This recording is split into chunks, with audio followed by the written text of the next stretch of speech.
Hey everybody, Rob here. It's time for a few new malicious compliance stories. First one, tell me the password to your computer. Let's jump right in. Join the KCC Discord. We're giving away one of my custom-made pens, link in the description down below.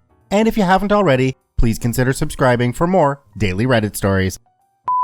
So this happened something like 10 to 11 years ago, so details are fuzzy at best. Quick backstory is that in 2008, with the recession and housing crisis, my mom, siblings, and I had to move from Illinois back to Texas in with my mom's parents, who had a house large enough for all of us. After about 6 months, my mom decided that it was suddenly okay again for my dad to see and talk to me after 3 or 4 years, no longer remember exactly how long, of no contact. I'd been wanting my own computer since the only one we had was an ancient heap of junk that could barely load a single browser tab, and had a tendency to crash to desktop if you tried to do more than one thing at a time.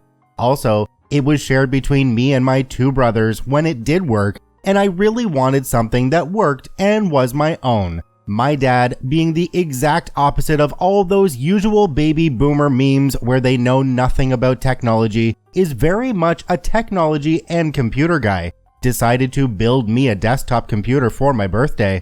The thing was a wonderful thing to have compared to our old one, and since it was specifically gifted to me, it was all mine and I wasn't forced to share it. I actually still own it, and other than having to replace the mouse and keyboard a few times and the monitor a couple of years ago, it still runs pretty damn well, and I use it anytime I have an issue with my laptop. At the same time, my dad also helped me set up an email account that we could use to talk to each other when he wasn't in town.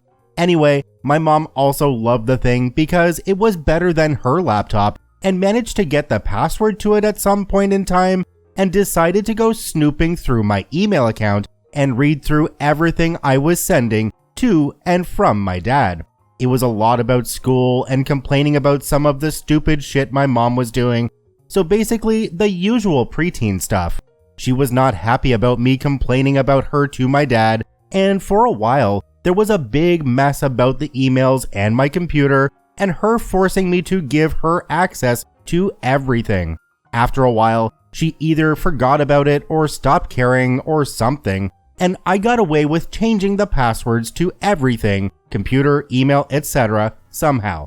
Other than her snooping, a big reason I had a password on the computer was that anytime her laptop broke or had issues, she would want to use my computer to fuel her addiction to those stupid Facebook games that were so popular back then. Fairly certain she still plays those damn things, and wouldn't let me touch the thing for hours on end if she got on it. Anyway, I'd changed the password a couple of times and ended back on the same password my dad and I had put on it when we first set it up. My mom's laptop was once again broken, which meant she was back to hounding me about giving her the password to my computer. I refused for a while, and at some point we were in a Best Buy. Not sure why I remember the store, but not exactly why we were in one, and she was still bitching and whining about how I still hadn't given her my computer password. I think she threatened to ground me or something over the password if I didn't give it to her, so I finally gave in, looked at her, and said, "The current password is the same as it was when I first set up the computer," or something along those lines. She kinda stared at me for a minute before saying that I still hadn't told her password. I responded with, "I did what you said. I told you exactly what the password was without actually giving you the password." I honestly don't remember what the result of this was anymore, but I thought I'd share anyway. In case anybody asks how she didn't know the original password if she'd gotten onto the computer before, my mom is one of those people that used to have a sheet of paper with website names, usernames, and passwords printed out and near her computer, because otherwise she'd never remember any of her passwords. I think the only reason she doesn't still have one is most computers now have an ability to save that information to themselves. OOP, you should have just taken a look at the host file and redirected Facebook to an error page. I'm sure she wouldn't have spent as much time on your computer after that. On to our next story. Want the whole bottle? you'll get the whole bottle. Let's jump right in. So this story was from about 8 years ago, so my memory may be a little hazy. So I was 18, male, and working at a bar in the town centre somewhere in the UK. We're based between two of the grimiest pubs and the clubs in there, so we got a lot of dodgy, rude, and drunk patrons on a regular occurrence. One night at around 12 a.m., this group of guys comes in wearing suits, and I immediately can tell they're pretty drunk and obnoxious. They come to the bar, which was about 2 to 3 deep, around 20 to 30 people waiting ahead of them. They start loudly asking for service, even though there's people patiently waiting in front of them. Me and my team just roll our eyes and get back to serving people.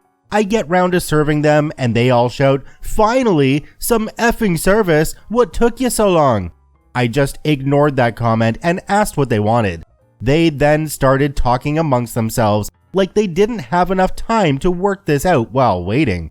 The ringleader proclaimed that they were going big tonight, so want a bottle of Grey Goose vodka. I said, "I could only see you a maximum of a double in any one drink. If you want to make it stronger, go for it." He ignores the most of what I said and just says, "Didn't you hear me? 1 bottle of Grey Goose." We can't sell the bottles of spirits under any circumstances. I call the manager up in the back and explain the situation. He says exactly what I've already told the customer. So we agree that if explained one more time about how I had to give them the drink, and he just said 1 bottle again, I'd do it. What ringleader didn't realize is that I have to put the whole bottle through as doubles, which was about $8.50 per double without any mixers. So this bottle ended up costing him £170 before any mixers, when it's only £35 in the local supermarket. He throws his hands up in the air saying I've ripped him off and he's not going to pay that. Why didn't I say anything sooner, etc., etc. I said that I did, and he just fobs me off and goes to walk out. Little does he know, I've already asked the bouncers to keep him in the building till he's paid up. His mates laugh at him as he goes white as a sheet, realizing he's just spent a lot of money. His friends give him a little money to help pay up. Ringleader then spends the night sulking with his £170 bottle of £30 vodka. Sounds like he got taught a £140 lesson to not be an a-hole. That sounds about right to me. On to our last story. Hire the Romanian? Are you sure? Let's jump right in. This was 5 years ago. The company I used to work for was a metalworks company in the southeast of England. It had a 40-strong team of fabricators and fitters. We were hiring for an electrical engineer for some automation that we were branching into. I was also the guy training the engineers in what system they would be using. I got word from the supervisor that they had hired a guy and he was from Europe. They warned me to speak slowly and clearly as English wasn't his strong suit. I told them to check his documents to check he can indeed work. I was told to keep my nose out and do my job. When I had spoken to boss, he had a thick folder of pictures of electrical systems that he had built for home automation. I was a bit skeptical at first, especially as some of the pictures has stock photo plastered over them. I asked him to make sure he was sure about this and if he had done the checks to make sure he was allowed to work. I was told the same thing. Keep your nose out of it and do your job. Okay. A month or so goes by and I think he understands how the system works and how it should be used with all of the safety systems in place. So we take him to a site and leave him to do his thing, while the rest of the guys get started on fitting security grill and railing all over the site. Me being a sucker, I agreed to help the rest of the team with the fitting and finishing, leaving our new engineer all alone. Big mistake. All power on the site cuts out, generator kicks in, all the lights come on, and we discover smoke coming from the room where the fuse board is. An oh moment has just dawned on everyone. What Gav had decided to do was try and wire in the system to a 3-phase board without checking the board. Standard phase board right next to it. First red flag. This made the situation worse as he somehow blew the entire board up and had to explain to the electrician why he has to install a new board. The second red flag came in the shape of a van filled with immigration officers wanting to speak to Gav about him working when he shouldn't have been. I asked if they had any proof of it being the same guy, and indeed it was. I pulled the boss to one side and told him the immigration officers want to talk to Gav and the boss. I could see the terror in his face and panic in his voice as he said, "Call the new guy in so I can get rid of him fast." I politely reminded him that he should have checked before hiring him. He looked defeated. The immigration officers decided to wait around the corner, and just as Gav walked in, the van pulls in and swoops onto the poor man and slap him in cuffs. The officers then load him into the van and drive off. A few weeks pass by and the boss thinks he is in the clear. A few weeks later, and he has sent a letter telling him to make his way to the nearest home office building. To this day, I still don't know what they said to him, as he came back 2 hours later and closed up the workshop and never reopened. But it turns out he is still paying off a massive fine and couldn't afford to reopen. He was later arrested for tax evasion and fraud. Gav and I became friends, and the Home Office helped him become a British citizen with some help that they offered, so he wasn't removed. Okay, I've watched enough of the UK immigration shows on YouTube to know that they charge the business owner up to $10,000 per illegal working in their business.